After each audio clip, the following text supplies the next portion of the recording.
नमस्कार दोस्तों, आप सभी का स्वागत है। और भारत और ऑस्ट्रेलिया के बीच खेले जा रहे ब्रिस्बेन के गावर मैदान में तीसरा टेस्ट ड्रॉ हो गया है। और जहां बारिश भारतीय टीम को कल तक बचाते आ रही थी, आज भारत वही बारिश जो है ऑस्ट्रेलिया टीम को बचा लेगी। अगर ऐसा कहें तो इसमें कोई गलत नहीं होगा, क्योंकि 54 ओवरों में 275 रनों की ज़रूरत थी और भारत अभी बैटिंग करने से 2 ओवर में 8 रन बना कर करके अभी दोनों ओपनर इसके क्रीज पे थे। तो लग रहा था कि और जो एक उम्मीद जगी थी सुबह में, जिस तरह से धूप थी, मतलब अच्छा लग रहा था, खुली हुई धूप थी, तो लग रहा था कि भारतीय टीम जीत दर्ज करेगी। और कोई ये नहीं सोचा था कि 89 रनों पे 7 विकेट ऑस्ट्रेलिया के आउट हो जाएंगे। जिस तरीके से दूसरी इनिंग में पहले तो मानसिक जो है ना, मानसिक तरीके से जो है अपनी जीत दर्ज की भारतीय उछल्ले बल्लेबाज ने, खास कर कर करके नंबर 10 और 11, कल भी मैंने ये कहा था, बुमराह और आकाशदीप ने। आज आकाशदीप ने अपने स्कोर में 27 रन में उसमें 4 रन उन्होंने जोड़े और आउट हो गए। और इस तरीके से जो है भारतीय टीम 260 रन पे सिमट गई थी। लेकिन वो जो एक है मोरल जो विक्ट्री थी भारतीय टीम की, उसके वजह से ऑस्ट्रेलियाई टीम दबाव में आ गई। और फिर भारत ने जिस तरीके से कमबैक किया, मतलब 89 रनों में, आप सोचिए ना, 89 18 ओवर में 89 रन पे 7 विकेट, उसमें बड़े बड़े नाम जो ट्रेविस हेड हो, स्टीव स्मिथ हो, लाबुशेन हो, ये तीनों पिछली इनिंग में बहुत बेहतर बल्लेबाजी की थी। और ये दूसरी इनिंग में ये सभी लोग जल्दी जल्दी आउट होते चले गए। और वो लोग भी है कि तेज तर्रार खेलने के चक्कर में थे, लेकिन गेंदबाजी भी बहुत अच्छी हुई। ये नहीं कि हाँ एक दो बल्लेबाज को उनको छोड़ दें कि आड़ा तिरछा खेल करके आउट हो गए, तो सारे बल्लेबाज ऐसे नहीं किए थे। तो वो हो गया। और उसमें फिर से एक बार 3 विकेट बुमराह ने निकाला, 2 विकेट सिराज ने भी लिया। और आकाशदीप ने पहली इनिंग में बहुत अच्छी गेंदबाजी करी थी, उसके हिसाब से उनको विकेट नहीं मिले थे, लेकिन बैटिंग उसका जो है, उनका भरोसा, मतलब जो कॉन्फिडेंस बैटिंग में दिखा, और बैटिंग में जो उन्होंने किया उसका कॉन्फिडेंस उनका बॉलिंग में दिखा। और उन्होंने 5 ओवर में 28 रन देकर करके 2 विकेट लिए।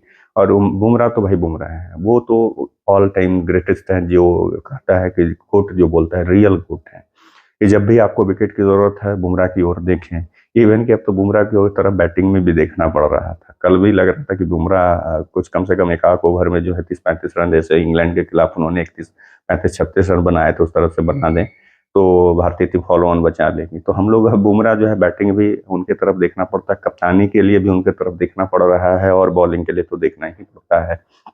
लेकिन ये मैच जो है अगर देखें तो इसमें तो 4 खिलाड़ियों को हम लोग कह ही सकते हैं, लेकिन 2 खिलाड़ी जो हम, कल भी मैंने बोला था कि आकाशदीप और बुमराह को इसलिए ज़्यादा मतलब क्रेडिट देना होगा कि इन लोगों ने बॉलिंग करी। और लास्ट में जब बड़े-बड़े बल्लेबाज पवेलियन में बैठ कर करके सिर्फ इंतजार कर रहे थे दूसरी पारी का कि कब हमें आउट होने के लिए, दूसरी पारी में भी आउट होने का इंतजार वो कर रहे थे कि जाना है और आउट होना है। उस समय में आकर के इन लोगों ने उन लोगों को सबक देते हुए कि सीधे बल्ले से खेलो तो क्रीज पे टिके रहोगे, और फॉलो ऑन से बचा ले गए। और बचा लेकर करके गए। और इतना ही नहीं, फिर जब गेंदबाजी में आए तो फिर इन्होंने ऐसी गेंदबाजी करी कि ऑस्ट्रेलिया चारों खाने चित हो गई। वहां ऑस्ट्रेलिया को तहस नहस, उसके बैटिंग ऑर्डर को तहस नहस इन लोगों ने कर दिया। तो इसलिए इन दोनों को क्रेडिट देना होगा। ये मैच अगर ड्रॉ हुआ या जीतने की स्थिति में हम आए थे, तो इन दोनों के वजह से ही आए थे। हाँ, ऐसे इसमें केएल राहुल की पारी, 84 रनों की पारी, रविंद्र जडेजा की 77 रनों की पारी हम नहीं भूल सकते।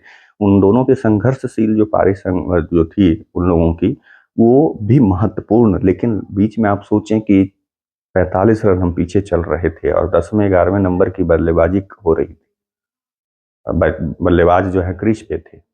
उम्मीद नहीं हो रहा था, क्योंकि जिस तरह से याद होगा ना कि जो चौका जैसे ही मारते हैं आकाशदीप ने लगाया, और ड्रेसिंग रूम में जब कैमरा उधर गया तो गंभीर हो, कोहली हो और रोहित हो, इन लोगों ने इस तरीके से सेलिब्रेट किया कि लगा मानो कि डब्ल्यूटीसी का फाइनल ही जीत लिया। तो ये चीज इन लोगों ने जो किया, इसके वजह से मैं बोल रहा हूँ कि ये मैच अगर ड्रॉ करवा पाए या जीतने की स्थिति में आए, तो उसमें बुमराह और आकाशदीप का सबसे बड़ा योगदान है। और पिछली बार जिस तरीके से ब्रिस्बेन के गांव में इन लोगों का घमंड टूटा था ऑस्ट्रेलियाई टीम का, आज एक बार फिर से इन लोगों ने, यहाँ पे भारतीय टीम ने वो संघर्ष कर कर करके उनको लगाम लगा दी है। अब है क्या कि 1-1 की बराबरी पर अभी है ये सीरीज। 3 मैच हो चुके हैं, 2 मैचेस हैं। अब भारतीय टीम को यहाँ से अगर दोनों मैच जीतती है तो डब्ल्यूटीसी के फाइनल में पहुंचने के चांसेस हैं। अभी भी हैं भारतीय टीम के डब्ल्यूटीसी के फाइनल में पहुंचने के चांसेस, लेकिन मुश्किल हैं। क्योंकि ऑस्ट्रेलिया को श्रीलंका के खिलाफ 2 टेस्ट खेलने हैं। बट है क्या कि श्रीलंका में है, श्रीलंका जिस तरीके से अभी परफॉर्मेंस कर रही है तो ऑस्ट्रेलिया टीम के लिए मुश्किल है कि वहां पर जाकर करके सर्वाइव, जब अपने ही ग्राउंड पे इस तरीके से खेल रहे हैं तो श्रीलंका ने न्यूजीलैंड को किस तरह से धूल चटाया वो सबको, अब श्रीलंका को हल्के में नहीं ले सकते।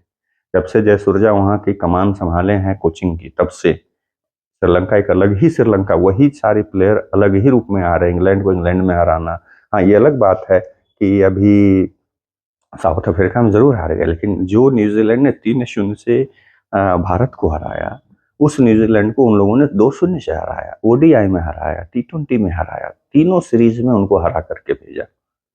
ये चीज जो है ना, मतलब हम लोग उम्मीद कर रहे हैं, भारतीय फैन ऐसे हर एक फैन, देश के फैन जो क्रिकेट फैन होते हैं या किसी भी खेल के फैन होते हैं, तो ये इसी तरह से सोचते हैं कि श्रीलंका उनको हराएगी, इंडिया को बस ये 2 मैचेस जीतना या ये सीरीज जीतना कंपलसरी है। आप जैसे भी जीते ये सीरीज को आपको जीतना है, और श्रीलंका उनको फिर मुश्किल कर देगी। तो उस स्थिति में WTC के फाइनल में भारतीय टीम के चांसेस अभी हैं।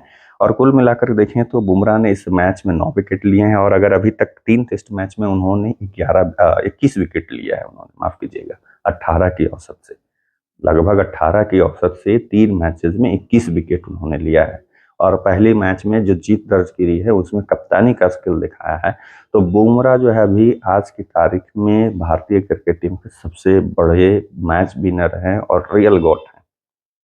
और आकाशदीप ने भी अच्छी करी, गेंदबाजी करी, सिराज भी दूसरी इनिंग में इन्होंने अच्छी करी, और जडेजा और वो के एल राहुल लगातार इस पूरे सीरीज में वो अच्छे बल्लेबाजी कर रहे। वो अलग बात है कि वो शतक नहीं बना पा रहे हैं, बड़ी पारी नहीं खेल पा रहे, लेकिन वो अच्छे नजर आ रहे हैं, और एक शतक 2 टेस्ट मैच में आना ही है, मेरा मानना है।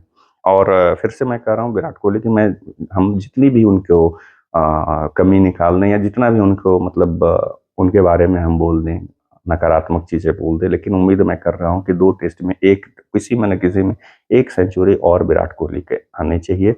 और रोहित शर्मा का हमें लगता है कि फिर से उनको एक सोचना चाहिए कि आप कहाँ बल्लेबाजी करेंगे।